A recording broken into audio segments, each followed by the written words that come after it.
Hi, it's T. So I'm going to be showing you how to refurbish headlight lenses. This is going to have a little bit of an emphasis on Ford factory clear coat because it is a special type of nightmare and you have to practice witchcraft to get it off. However, this is also just somewhat of a general here's how I do it video. I'm not saying this is the best or superior process by any means. It is just what has worked for me, and it has made these 13-year-old headlights look brand new again. Proceed at your own risk. I'm not liable if this messes up your headlights because, again, I am a DIYer, but I have used this exact process multiple times and it works. So hopefully this helps, whether it be for a different car or Ford. Let's clean up those lenses and make them look brand new again. It might be worthwhile to add here too that this is not a fast process, so if you're looking for a fast video, this is not the one. Baby, you need to be spending at least an hour on each light, if not more. In each stage of sanding, it's extremely crucial to take your time.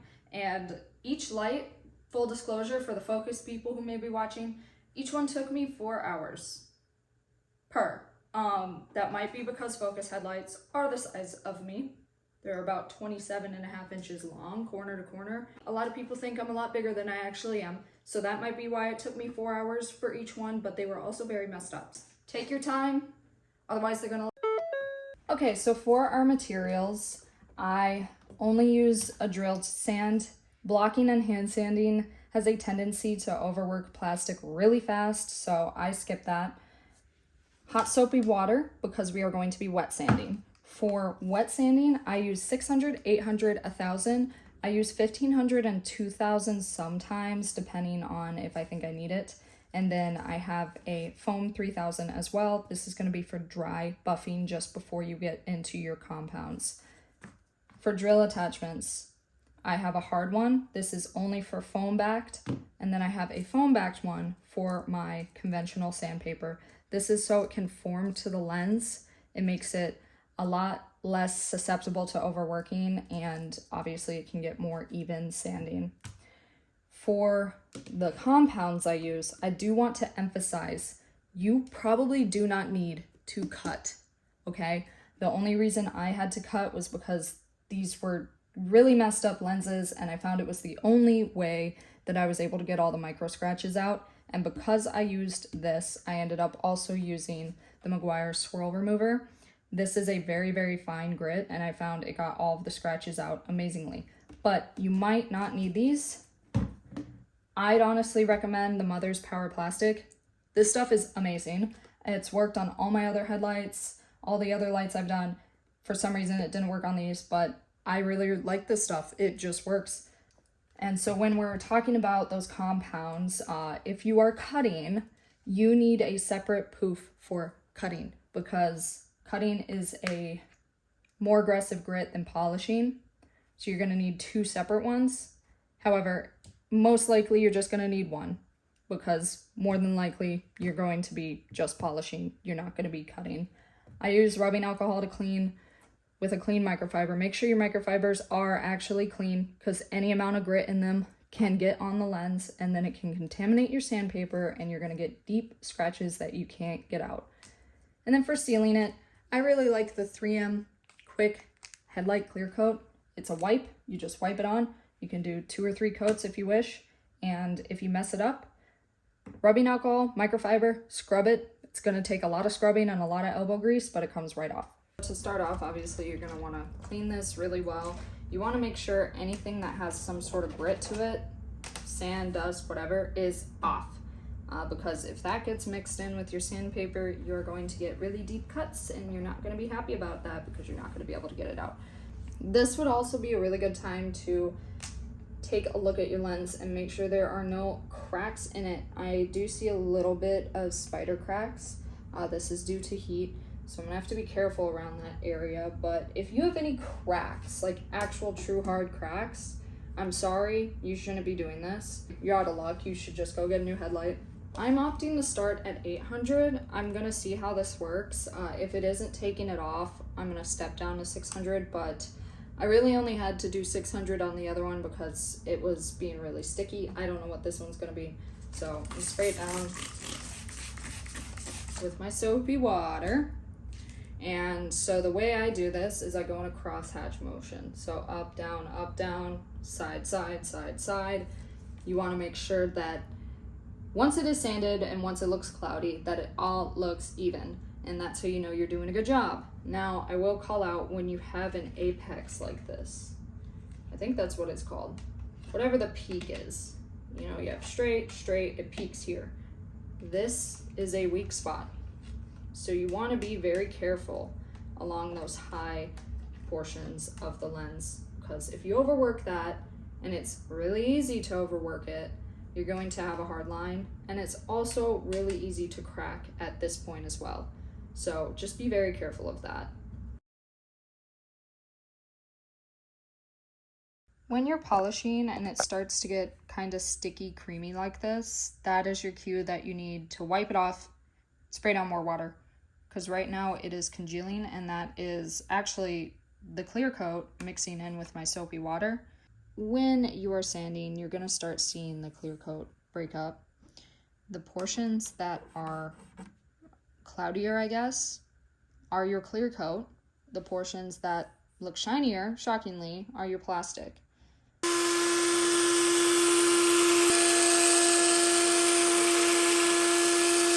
This takes a long time, but trust me, the patience will be well worth it when it turns out pretty. So this is what we're looking like after 600. Now I'm going to repeat all of that, going up in grit. So I'm going to go on to 800 now. Same process all the way up until 3000. Here we are at 800. So it looks pretty similar, but as you can tell, the surface is smoothing out. It's still cloudy, but it's going to be cloudy until we polish it.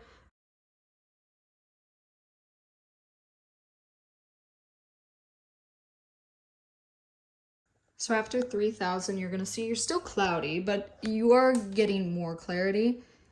This is the step where things are going to really start changing. All of these steps were really to remove the clear coat and then recover those scratches and smooth it all out. Now we're entering the stage where we're going to get that shine back. We're going to be cleaning this again because you want it to be as clean as possible. You can see the clarity comes through when it gets wet. That's a good sign. And look closely at it. Make sure there isn't any micro scratches that are deeper than what we just sanded with.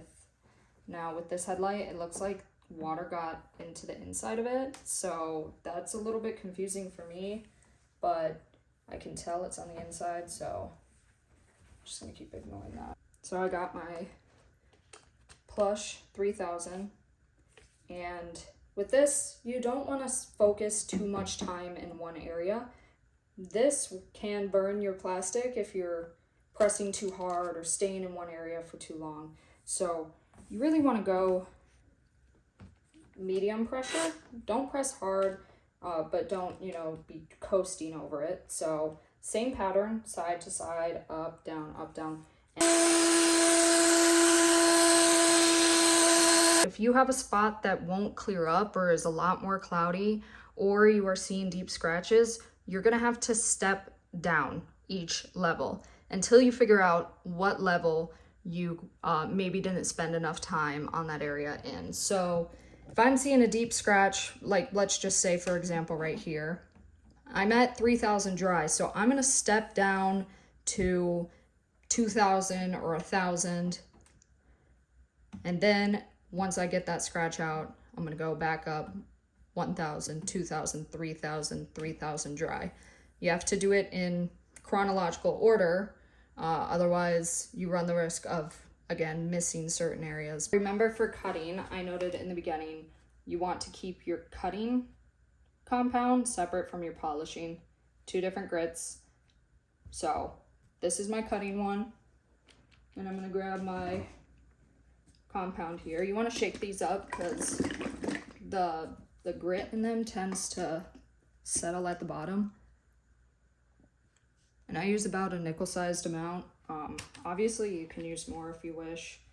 I tried it. You don't want the lens to get too saturated in it to where like you can't figure out where you just went over. But I'm going to follow the same cross-hatch pattern. You're going to see a lot of the clarity come back. It's going to almost look done after this. but I highly encourage you to still polish it because this is gonna leave still some micro scratches in that plastic. It's gonna make it more prone to yellowing even more.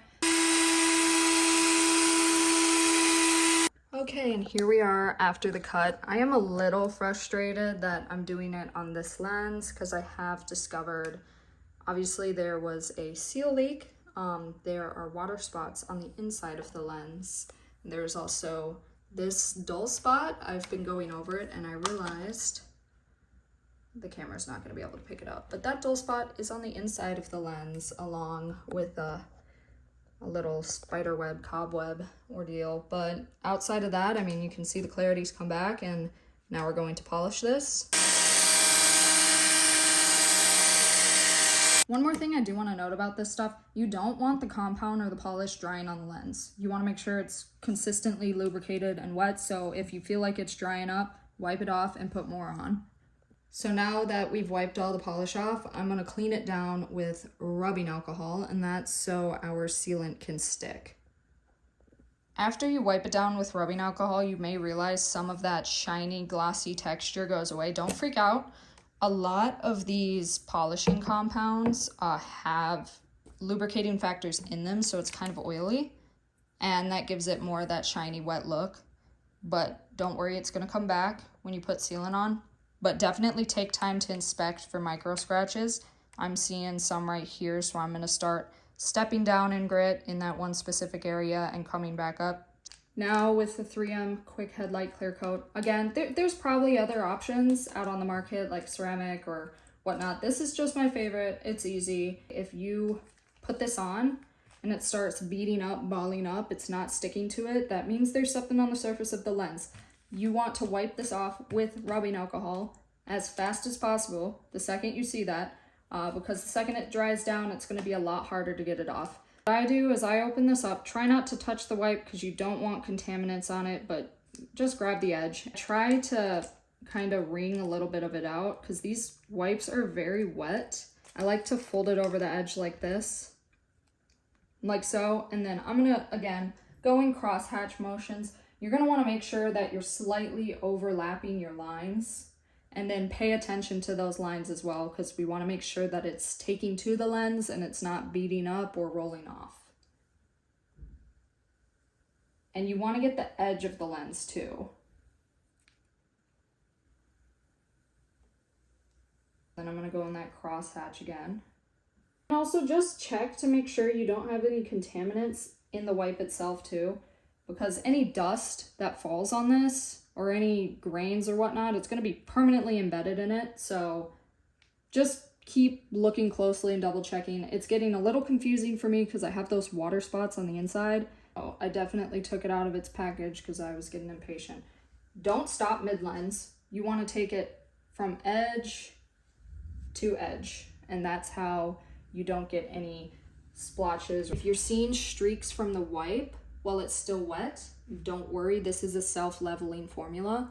So those streaks will either significantly decrease or go away entirely. We're gonna let this chill out for, the package is gonna say 15 to 20 minutes. I usually let it chill out for an entire hour before I touch it again, just because I'm super particular like that. So take note that you are not supposed to drive while this is curing either. So you're gonna have to let these sit, and you're not supposed to get them wet either within a couple days of it, so just keep that in mind. There you have it. Those are your two brand new headlights. Again, that one I still have to clean the inside of the lens so it doesn't look as gorgeous, but they look a lot better than they did. Sweet. Hope that helped breathe some life back into your headlights. There's plenty of tutorials on YouTube, and you chose to watch this one, and that's pretty cool, so thank you. On the Ford front, I am going to be taking the lenses out of these housings. I know I just did all of this work to do that, but we're going to see how it goes. If it goes bad, you're not going to hear anything from me. If it goes well, I'll probably post a tutorial. Otherwise, to all my people who are just trying to refurb lights, I hope this works for you, and good luck.